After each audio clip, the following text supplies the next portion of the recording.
I'm a 43-year-old woman who worked as a landscape gardener for many years until an accident made it impossible for me to continue with the physical work. After spending 12 years as a stay-at-home mom, I started working in the office of a large landscaping company in 2020. I was hired as an assistant to management, reporting directly to one of the chief operating officers, who I'll call my boss. My job initially involved handling supporting paperwork for the company. A few months after I started, they hired a junior manager who had just finished her master's degree. This was her first real job, so she had a lot to learn. At first, I helped her with paperwork and showed her how our programs worked. I thought we got along well despite being complete opposites. In spring 2021, our department moved to new offices, and the junior manager and I ended up sharing an office. Around the same time, my role changed. Instead of handling day-to-day paperwork, I now focused exclusively on surveying, getting all the measurements needed to correctly bill our clients. That's when our problem started. I'm on the ADHD spectrum, which means I have habits like unconsciously fiddling with things and sometimes talking to myself. These behaviors seemed to really annoy the junior manager. She needed absolute silence while working, while I preferred listening to music with headphones. Every time something I did disturbed her, I tried to stop doing it, whether it was mumbling, listening to music while she was in the office, or even drinking coffee because, as she put it, your slurping is disgusting. It's hot coffee, what do you expect? I wasn't allowed to comment on anything concerning her, which was hard because I'm naturally curious. Even though I loved my job and got along with everyone else in the company, this daily repression made me dread going to work. Things came to a head when one of our foremen was in the office. The junior manager gave him a task and he was visibly annoyed. I made a light-hearted comment to cheer him up, which worked. He chuckled and seemed in a better mood. But after he left, she exploded. She angrily accused me of undermining her authority and being disrespectful of her position. She emphasized that she was a manager while I was merely an assistant. She went straight to my boss to complain about me, saying she couldn't work with me because I was so obnoxious. Thankfully, my boss is super laid back. He talked to me to hear my side of the story, and 3 days later, I moved all my stuff to another, smaller office, where I've worked ever since. As I mentioned, my job involves surveying for all managers' projects, including the junior managers. She was extremely particular about how the plans had to be laid out and which items had to be on them. So when I did a survey and drafted plans for her projects, we had several discussions and corrections about tiny details that none of the other managers cared about. With everyone else, if I had a question about their projects, I would go to their office, see if they were free, and ask for the information I needed. Not with the junior manager. She demanded that I make appointments with her to schedule meetings to talk about these issues. This dragged out work on her projects to ridiculous lengths. She would also give me deadlines for finishing tasks, then take 1 to 4 weeks before even looking at what I had done. Then she would want to discuss it when I was already focused on the next project. It was incredibly frustrating. In December 2021, we had another falling out when she questioned me about a project I had finished in October. She got angry when I couldn't immediately recall all the details. I muttered something like, maybe don't wait 2 months after finishing the project to assemble the bill. And she exploded again. She furiously told me not to tell her how to do her work, insisting that she knew what she was doing and didn't have to put up with a lowly assistant. I walked away, and luckily, that was the last work day of 2021. When work started again in 2022, the junior manager called me to her office and laid down new rules. She told me that I was not to talk to her while working unless she approached me first or if we had a scheduled meeting. She added that I was only to talk to her about the tasks she assigned me and nothing else, making it clear that it wasn't my position to tell her how to do her job. She said breaks were fair game for conversation, but by then I had zero interest in talking to her. So that's how things went. Part of my job involved looking at charts of work that had already been done, how much soil had been brought in, how much of various materials had been used to understand what needed to be included in the survey. In the junior managers lists, I sometimes noticed typing mistakes, like entering square meters when cubic meters were required. These errors resulted in bills that were too high, which led to client complaints and bill reductions. I tried to tell the junior manager about these mistakes, but she cut me off before I could finish, reminding me again that I had to focus on my job and not speak to her unless she spoke to me first. For other managers, I would simply have corrected such mistakes after a quick consultation, but not for her. Over the following months, I noticed more of these mistakes in her projects, but I kept quiet. I didn't go to my boss about it either, because I didn't want to seem like I was trying to sabotage her. Throughout the summer, I noticed more and more mistakes, and projects that had been finished in spring still hadn't been billed. Yet somehow the junior manager found time to go on summer vacation. Twice. I observed undocumented items, false entries, missing entries, and other mistakes in her project lists, but said nothing. In early August, she finally assembled the bill for one of her bigger projects that had been finished months earlier and forbade anyone from talking to her while she worked on the next one. Then I received an email. The client who had received the bill had rejected it due to the number of mistakes and lack of verifiability. I was copied on the email as the surveyor, but the problem wasn't my surveys. It was that the junior manager hadn't transferred the results correctly. The client refused to pay and demanded immediate corrections. The sum was around 250,000 euros, money the company had been waiting for months. This was serious, so I decided to break my silence and tell the junior manager. She saw me through the glass door of her office, and before my hand even touched the handle, she shouted at me not to talk to her.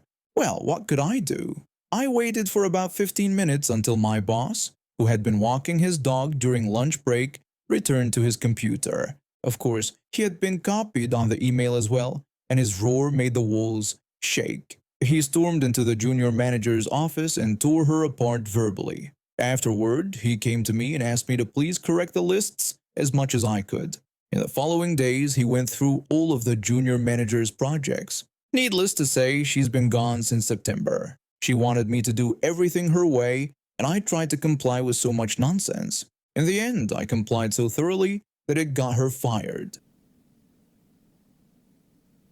I met her during my senior year of high school. We attended different schools about 20 miles apart, but we connected online and hit it off right away. After dating for 4 months, we broke up because we couldn't see each other enough, but 6 months later, we got back together. Back then, she was sweet and caring.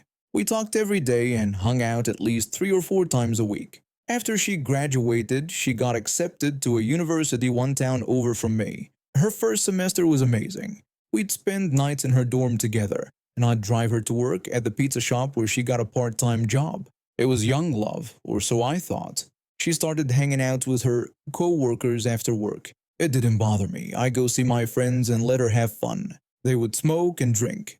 One night she tried something stronger, and while I was uneasy, I told her I wasn't thrilled but respected her honesty. College stuff happens, right? By this point, we've been together for just over 2 years. One afternoon, I dropped her off at the train station on campus so she could meet friends in the city for the weekend. I promised to pick her up Sunday. What I didn't know was that at that party, she met a drug dealer and they hit it off. Her habits got worse over time.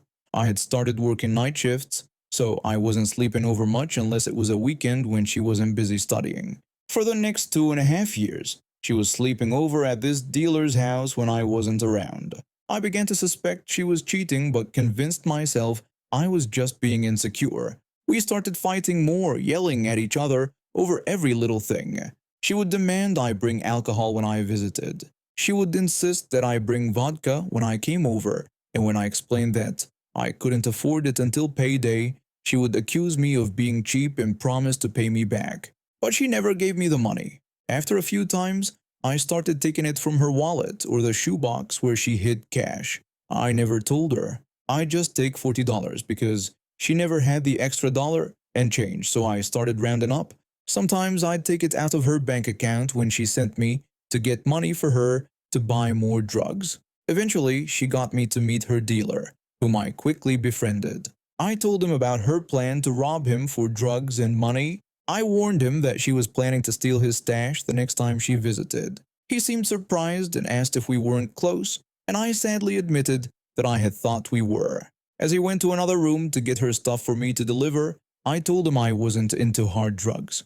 I explained that I didn't use that stuff and suggested he could just put some baking soda in the package if he still wanted the money. He smoked me up and gave me fake drugs for her, which made her furious. I would also pocket the money because her dealer didn't want $20 for just baking soda. Later, the dealer saw her with another guy and texted me about it. She told the dealer she had been dating this other guy for 2.5 years and never dated me. At that point, we had been together for almost 5 years. I was crushed. I sat there thinking about how low things had fallen and felt like I was to blame. I had allowed myself to be in a mentally and physically abusive relationship. She was using me, and I had ignored it. My friends felt they couldn't tell me because I wouldn't listen. My family hated her. I stayed for 6 more months to get my revenge. I would take money as often as I could, over $1,000 in that short time from her bank, wallet, and shoebox. Her aunt left her a car, but she didn't have a license. I gave an anonymous tip about it. The car was impounded and she was fined. I picked her up afterward to see her crying and loved every second of it. She complained bitterly about the car being taken and the huge fine she couldn't afford to pay. I pretended to sympathize, telling her how sorry I was to hear about her troubles. When she got the car back, I put sugar in the gas tank so it wouldn't start. She blamed the impound lot but couldn't prove anything. Finally, summer ended and it was time for her to move back to college for her last year. Or so she thought. I took 2 overtime shifts that day so I couldn't help her move, which caused her to throw the biggest fit ever. She yelled at me saying I knew how important moving day was and accused me of taking shifts on purpose. I simply told her I needed the money and couldn't turn down overtime. I found out her other boyfriend wasn't allowed on campus after being caught with drugs, so her family moved her in, and that night I went to see her because she left stuff in my car, and she had some of my hoodies. When I arrived, she was dismissive. She told me to just put her stuff down and leave because she was having people over and needed to shower. As she got in the shower, I put her stuff down, grabbed my hoodies and anything else that was mine, including her TV, gaming console, all the games, and her tablet that I had paid for. I also took pictures of her drugs with her student ID badge visible. I went into the bathroom to tell her I was leaving. I let her know I was heading out and she just dismissed me, telling me to go without saying anything affectionate like, I love you, or drive safe, or even, see you later. On my way out, I stopped at the campus police station and reported the drugs. I showed them the pictures and told them which room. They checked it out, had me identify her, and arrested her. Watching her cry as they led her away was satisfying. Her other boyfriend wasn't pleased about her getting kicked out of college and threatened me. I spent 3 hours on the phone with him explaining how she and I had been together for over 5 years. We slowly pieced things together and realized how she had played him for drugs and me for rides and convenience. Later, I heard on the news that they had a fight, and he was arrested for domestic violence and assaulting a police officer. He got 10 years because of his anger issues, the assault, domestic abuse, drugs, and an unregistered firearm. 3 years have passed since then. I've met someone new who treats me with respect and has shown me that I deserve much better than what I settled for before. I've been working at this family-owned burger restaurant for about 3 years now. Most days are pretty routine. Take orders, serve food, clean up, repeat. The owner is a decent guy who treats us well, and most of our customers are regulars who know us by face, if not by name. Last Tuesday started like any other day. The lunch rush had just ended, and I was wiping down tables when this woman walked in. She sat down at one of my tables and barely looked at me when I approached with a menu and water. I greeted her warmly and asked if I could get her a drink to start. Without even looking up from her phone, she curtly demanded just water with no ice and insisted on having a straw. I brought her water and took her order, a basic cheeseburger and fries. Nothing complicated. When her food came out, I delivered it with my best customer service smile and asked if she needed anything else. She immediately complained that the fries were too salty. I looked at the fries. They looked perfectly normal to me, golden brown and lightly salted, just like all our fries. I apologized for the issue and offered to get her a fresh batch. She responded rudely, saying I should be sorry and that the situation was completely unacceptable. I took the fries back to the kitchen and explained to our cook what happened. He raised an eyebrow but made a fresh batch, being careful to use even less salt than usual. I brought them back out. She immediately complained again, saying they were still too salty, and asked if we were deaf because she had supposedly asked for no salt. I apologized again and explained that she hadn't specified no salt in her original order but offered to have the kitchen make another batch with no salt at all. She responded condescendingly, claiming it was obvious that's what she wanted, and questioned if she looked like someone who would consume that much sodium. The third batch came out completely salt-free. By this point, everyone in the kitchen was watching through the service window. The woman took one fry, bit it, and made a face like she'd just eaten something rotten. She complained that now they were completely bland and demanded to speak to a manager right away. Our manager, who'd been watching this unfold, came over immediately. He greeted her politely and asked about the issue with her fries. The woman angrily told him that I kept bringing her inedible food, complaining that first they were drowning in salt, then they were completely tasteless, and questioned if it was really so difficult to make proper French fries. The manager apologized for the inconvenience and explained that our fries are cooked to order and that we'd be happy to prepare them however she'd like. He then suggested a light sprinkle of salt. She became furious, accusing him of talking down to her and claiming she knew what good food tasted like. At this point, she grabbed the basket of fries and flung it across the table. Fries went everywhere, on the floor, on nearby tables, even hitting another customer. She loudly demanded a full refund and a free meal for what she called the emotional distress we had caused her. The manager told her that he couldn't give her a refund after she had thrown food at our staff and other customers and asked her to leave. She refused, asking if he knew who she was and threatening to sue the restaurant for food poisoning and write reviews so bad we'd be out of business within a week. She was screaming now, her face turning red. The entire restaurant had gone silent, with everyone staring at our table. The owner, who usually stays in the back office, came out when he heard the commotion. He asked what the problem was. The woman ranted that the entire staff was incompetent, claiming she'd been served inedible food 3 times, and that the manager was refusing to refund her. The owner looked at the fries scattered across the floor, then at the security camera mounted in the corner of the ceiling.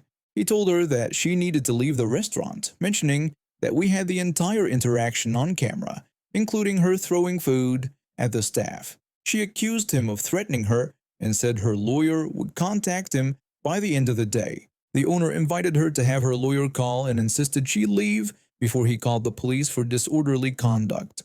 She stormed out, knocking over a chair on her way to the door. We all breathed a sigh of relief when she was gone, and I started cleaning up the mess. The next day, I came into work to find everyone gathered around the owner's computer.